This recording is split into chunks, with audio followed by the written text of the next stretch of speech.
Hello and welcome to M&N Studios. My name is Arlene Makoko, and my guest is probably the bravest woman I know. Betty Swan, president and founder of Betty Swan Ministries, traveled to Pakistan with her husband Bill Swan to some of the remote villages just 1 month after a Christian couple was martyred because they were Christians. Betty Swan, thank you so much for being with us. Yes, glad to be here. So glad that you're here. And if you can just take us back to when you were there. It was about 6 months ago in December. Talk Yes, about that. we went in November and December. Okay. And take us to the village. Now, we do have video of you going to this village. Tell me, what city did you visit and where were you? We were in Lahore, and we've been working around Lahore for 6 years. And we've gone several times over there, but I have a team of people over there with an office. Wow. And they had told us this was happening, and it was in the news. It was in all the major news networks, and I heard about it that way. I heard about it on the internet, and I really wanted to go to this village and see for myself what I had been reading about, because I was so horrified. And I wanted to see the family that was left. I remember you talking about this just weeks before you went, and I thought, wow, are you going to be safe? Did you ever feel that you were not safe at all? No, I never felt that, but I was afraid. Okay. I need to be honest. Okay. Driving out there, Yeah. because the roads are really bad. Okay. And they're bumpy and they're long. It took about 3.5 hours, something like that, to get there. And honestly, Arlene, driving out there, I thought, am I going to encounter danger? Am I doing something foolish? But I felt so strongly about comforting these people after all they'd been through that I decided I'm going to do it. It feels right, and I'm going to do it. Well, you certainly did it. And in fact, you had video. You actually had your camera on, and you took video of that drive right into this village and even visiting. And we see video of this brick oven where Let me tell you about that so you'll understand. There are people who make bricks and sell them. So one man starts a village, has the big thing that the bricks are burned in. And the people that work for him are like indentured servants. They start and they never get out of debt. They owe him forever, so it's passed to their children. Then those people never get out of debt, and it's passed to the grandchildren, and on and on and on. And so they always live there. They are uneducated. They can't read or write for the most part. They have no hope of any other kind of income. And this little couple was one of those families. That is amazing. And so you went, you drove into this village, you actually visited their home at one point to see what that was like and see what life was like. Was he one of those indentured, as you mentioned? Yes. Yeah. Yes, was. And they were about early 30s, and she was pregnant, and they had, I think, 3 children besides this baby that was coming. Well, you just went above and beyond. You visited the site where they died or were buried. And, and burned to death. Burned to death. And the village now, at that point, it looked kind of empty when you were there. When I saw previous video through the news, it seemed like a very busy kind of a village, but it was completely abandoned. After this horrible thing happened, which about 1,500 or 1,200 people coming from other villages, because they were told, she's burning the Koran, she's burned the Koran. What really happened was her father-in-law passed away, and she was cleaning his papers out of where he lived, and somebody assumed that's what she was doing and began yelling that, and that incited this riot. That is really something. And I know we also, we have some video of just like the site itself. It just seems, it really is a desert kind of land, and it seems like there's not much to do except for this industry, as you mentioned. Oh, there's nothing to do but that. Really? They have a center village area, and we've been in, I think, 420 villages now. So we have worked in a lot of these villages. I've been to, I don't know, maybe 10 of them. they're all exactly alike. And there's that big brick oven. Amazing. It just smoke seems like pouring out of it. right. It seems like an kind of almost like an ancient kind of or an old something that has been passed on from century to century almost. Yes, I don't know how long it's been going on. I know that CNN has done a story on indentured servants today in the world, and they featured that. So they're just very sad. But we actually, besides this, with this couple, we have set up schools in these villages. We've set up mobile Bible schools. We've even set up microfinance to help some of them get out and start their own businesses in the hopes of getting their families out. Well, that's just great. I'm glad you're talking about that because I was going to ask about your work there in Pakistan. You know, what brings you, what has brought you to Pakistan? What do you hope to accomplish there? I seem to always end up in third world countries that have some danger going on. This is not my first time. Okay. I started out working in the nation of Belarus 4 years after they came out from under communism. So they were just barely out. And I went there for 8 years. I went 11 times all over the country, working with children, kids in jail, teenagers in jail, but primarily women, and helping release the women to become leaders and to do great things with their lives.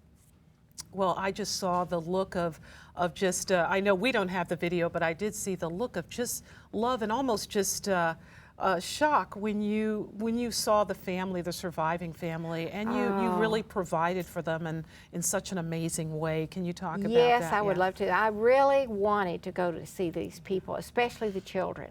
So we found out everybody left the village. Okay. Everybody ran away. Even the owner is in hiding because he will be held accountable. So I went to the next village and met this family, and the only child that was there was a little boy about 4 years old. So for whatever reason, before I left New York City, I went to like a toy store and I was looking for souvenirs to take people, and I saw this metal airplane that had New York City on it, and I thought, I think I'll buy that. And then I thought, no, I'm not going to buy that. And I thought, yeah, I think I'm going to buy that. So I took it, and there was that little boy. And I had also bought a book on the story of Dumbo the elephant for his big sisters. So we took them food and money and these gifts. I even took the women perfume. I wanted everybody to feel that the world cared. And when you see that video of me hugging those women, I had just told them, the rest of the world knows about you and they care. That's beautiful. That is beautiful, and it's like you're an ambassador for so many people. Yes, that's what I felt like. So many people. Just a wonderful work that you did there. So talk a little bit about the schools that you're starting. Some of the other things that you're doing. There's a lot there. Can you talk about that? Yes. Why are schools needed in those areas? Because they can't read and write, and there's nobody teaching them, and they work in these kilns. They start young making bricks, helping make bricks. I've seen kids about 6 years old out there working. So they have no form of education. And I had read that book, 3 Cups of Tea. I don't know if you've ever read that, but it was about a man starting schools in these villages. And I think his were primarily in Afghanistan. But it motivated me. And I thought, gee, I could do that. Yeah. And the man I worked with in Pakistan is a young guy. He's real energetic, a visionary. Yeah. So we have worked very, very carefully to set up these schools in villages, many villages. And I think we've educated about 1,500 children. That's a lot of children. Oh, it is. How many years did it take to get to that number? Oh, we've been doing it about 4 years. And wow. You know, Arlene, they're not all children. There are even people in their 50s and 60s learning to read and write. Wow. And we teach them to read in Urdu, which that's their language, but we teach them to speak English, we teach them to read a little bit of English, And when Bill and I go, they perform for us and sing Twinkle, Twinkle, Little Star in English. That is so funny. I think we actually have video of a young girl singing. Yeah. And can you talk about that day? There were a lot of performances that day. It's almost like a celebration. It Talk was. about that. They were so excited to tell us what they could do, and they brought their homework to us, and we had to give a grade to it. And oh, they wanted it perfect. They didn't want any mistakes. They're very intelligent. Yeah. Arlene, I have learned something. Intelligence can be hidden by poverty. I've learned it. I've seen it in Africa with street boys and orphans, and I've seen it in Pakistan in these brick villages. Highly intelligent people stopped because of poverty. Amazing, amazing. And here you are providing such a way for children to learn and to be a part of their community and to give back. So you're really empowering them when you educate a child. Yes, and they do have government schools, but they don't even qualify to go to them. They have to take what we have taught and then go to the government schools. They couldn't start out in the government schools. They're too far behind. I'm just curious, once they go to your schools, how many apply for these government schools? What's the it's all based on money. Okay. It's all based on, can we raise the money to send them? They can go to a government school for $10 a month. Isn't that something? Yeah. Wow. So this is amazing. So do you keep in contact with these kids? What's their reaction when you come, and what's that connection that you have? Well, they can't wait to say welcome. Welcome. They call me Reverend Betty. Welcome. Or sometimes they call me Mom Betty. A lot of the time they call me Mom Betty. And they can't wait to shake my hand, and they can't wait to recite the alphabet. And then they love to tell me what a pear is, an apple, to say it. They're so proud of themselves. And really, Arlene, they would never have a chance to learn English at all. It's a miracle. They're learning Urdu, learning to read Urdu. But I wish you could see the adults and how proud they are of themselves, that they can read. It's like a light goes on. That is just amazing, so moving. We'll get back to that in a minute, because I know that you also went to Kenya more recently. If you can talk a little bit about that trip also. Is it the same? Is it education? A little bit. Actually, I've been going to Kenya for 10 years and taking teams of people, men and women, and everybody has an assigned job. We don't go to just say we've been to Kenya, Uganda, Malawi, Tanzania, Rwanda. That's all the places I've been. And my primary reason for going is to release the women into leadership roles. Because in Kenya, women are, it's very bad to say this, but they're like seen as like cattle or belonging. And so our job for 10 years has been to release them. So we've done microfinance. We've done microfinance in Pakistan, but we've done a lot more in Kenya. Setting women in their own businesses, training them in leadership, releasing them. I've even taken these women with me to other countries in Africa and let them speak, preach, teach. Amazing. And practically, what does that look like? Like, what can a woman in Kenya be trained for and really make a living? Anything. We've sent kids to college, and then they've gone to computer schools after that and gotten government jobs. We've had that happen. Just about anything. Kenya is very advanced. When you see the pictures on TV and you see the huts, that's out in the bush. I work in the cities, and the cities are big cities. Now, they might have a pickup truck beside a donkey cart, but they're progressive as much as they can be for a third world country.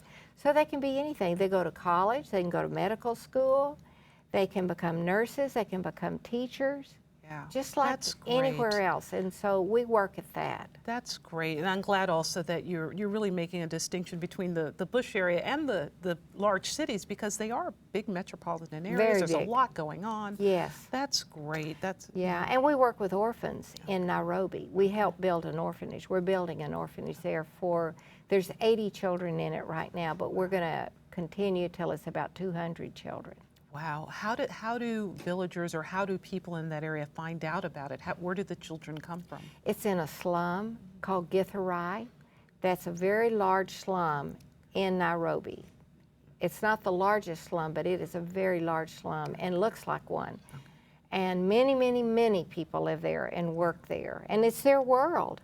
But one of the men that I work with there started helping these little orphans, these street children of a lot of different ages, very young and old, by helping them get food, and then he started having a place for them to sleep, and then he started getting buildings, and now we have this gigantic orphanage. It looks like a compound. It looks like a motel. It's enormous, two-story and expanding, and we're going to actually, in the years to come, have a school there that kids can go to that are not orphans. We'll have a headmaster, a very good quality school, and kids will be able to go there. That is really amazing. You have such a vision Yes. for people in these areas. Where did that come from? Talk about that. You know, I really don't know. I guess God put it in my heart. I just have a love for people, always have, of whether they're rich, whether they're poor, whether they're middle, I don't care. I'm interested in people and helping people.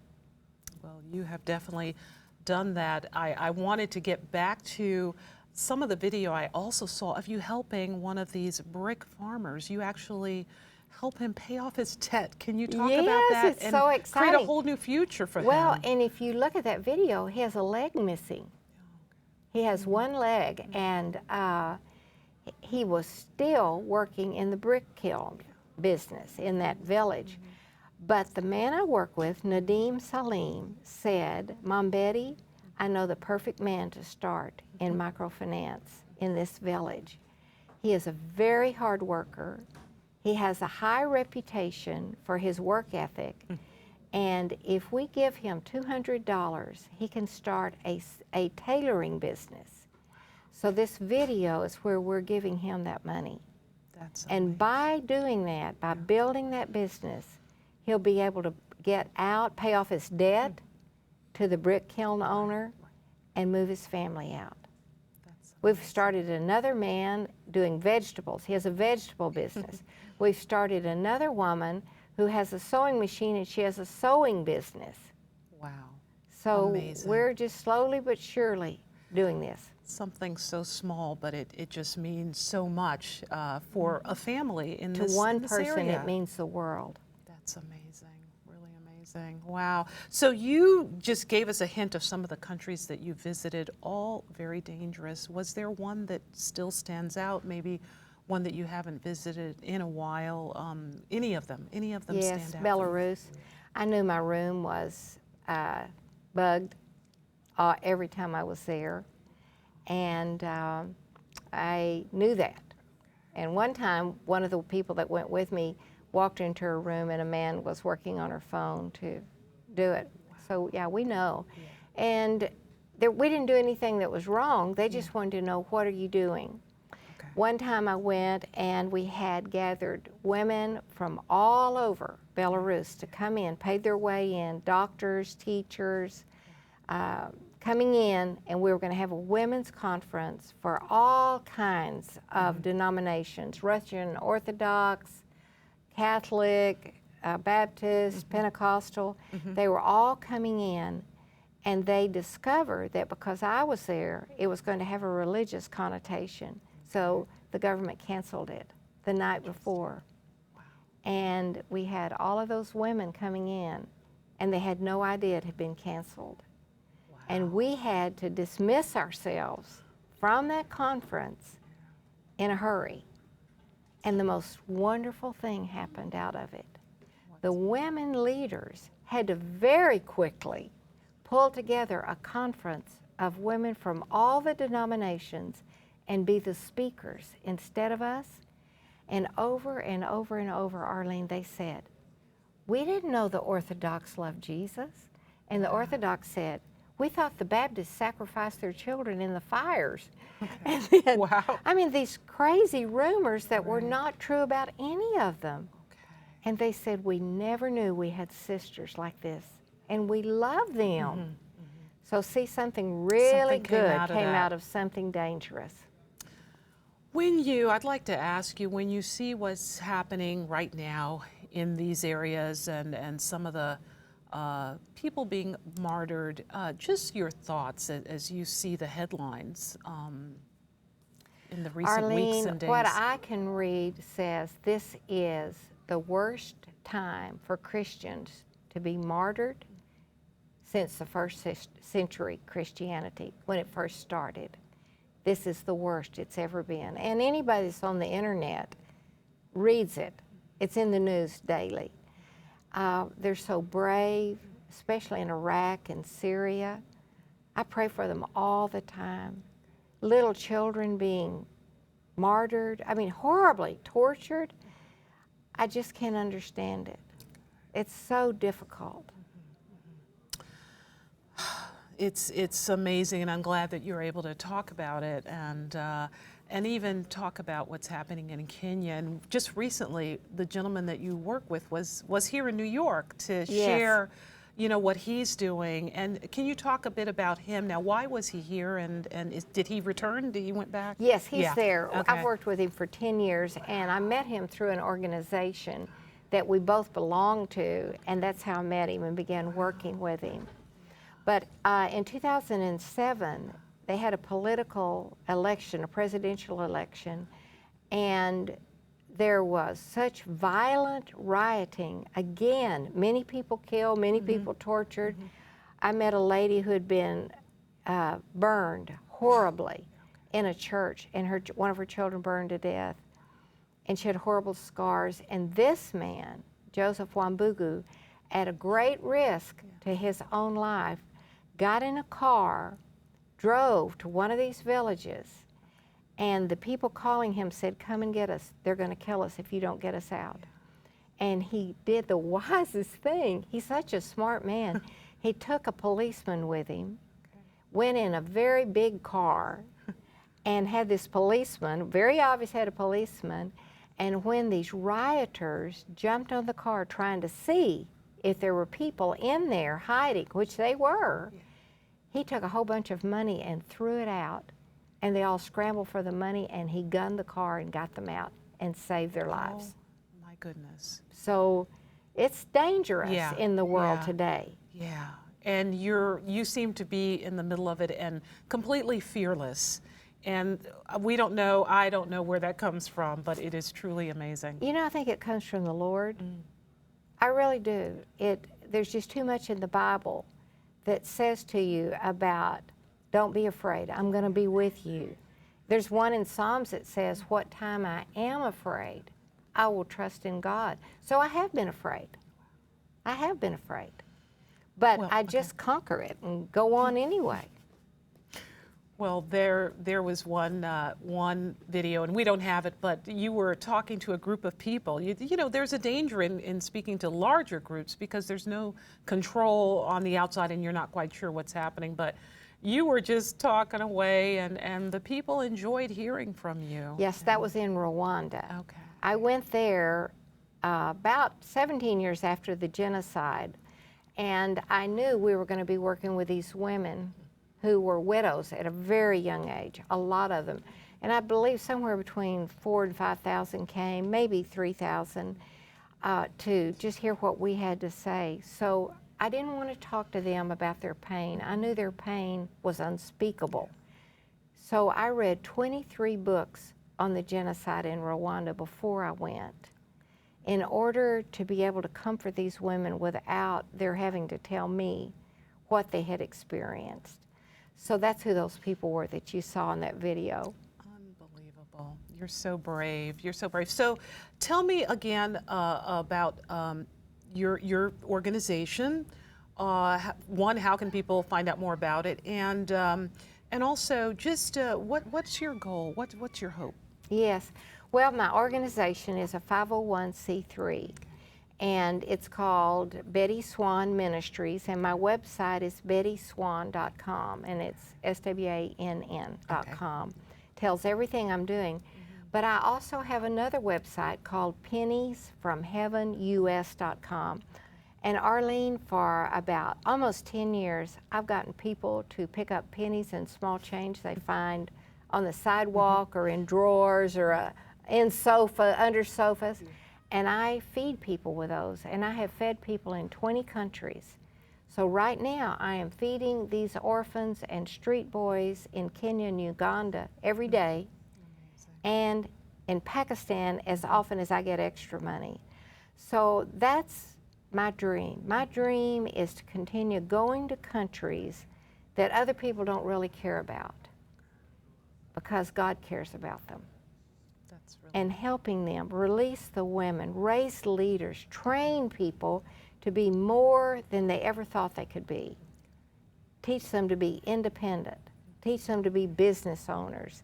Teach them to dream big. Even the children. Teaching them you can be anything. It doesn't matter where you've come from.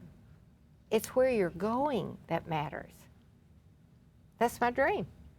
That's beautiful. That's beautiful. We're soon going to be wrapping up, but is there one story you can share of maybe someone that you have seen really flourish in one of your programs, either a child or maybe a yes, woman? Yes, a child. I'll tell you about a child. Yes. The very first time I went, there was a young street boy in the orphanage, and his name is Ephantus. When he was on the street, he came, one day his mom and dad never came back home, and Ephantus was about 9. He had a 4-year-old and a 7-year-old brother and sister, and he had to go out on the streets and find food, and they lived on the streets of Nairobi. Then he got in this orphanage, and I met him there, and I felt like God gave me something to tell him. So I said, could I talk to that boy named Ephantus? And I said to him, Ephantus, someday you're going to be very wealthy. And when you are, don't ever forget where you have come from. And remember the people living where you lived. And he cried. Well, guess what happened to him? He won a green card in the lottery, came to America. He is in college in America, graduating with a degree in engineering. Oh my gosh. He was a street boy eating garbage, amazing. sniffing glue. Just amazing. I want to meet him now. I know. That's amazing. He's a wonderful, wonderful young man. Well, Betty Swan, I just said we're closing, but I think we want to hear more about him. That's wonderful what you're doing for the world, and like I said, being an ambassador for a lot of us. Thank you for all that you do. Betty Swan, President and Founder. I appreciate it. I've enjoyed doing this. Okay, well, I'm glad you're here, and maybe we can follow up another time to hear about more of these stories. Okay. Really great work. All right, thank you. Well, thank you, and thank you all out there for joining us here at M&N Studios. My name is Arlene Makoko, and hope to see you soon.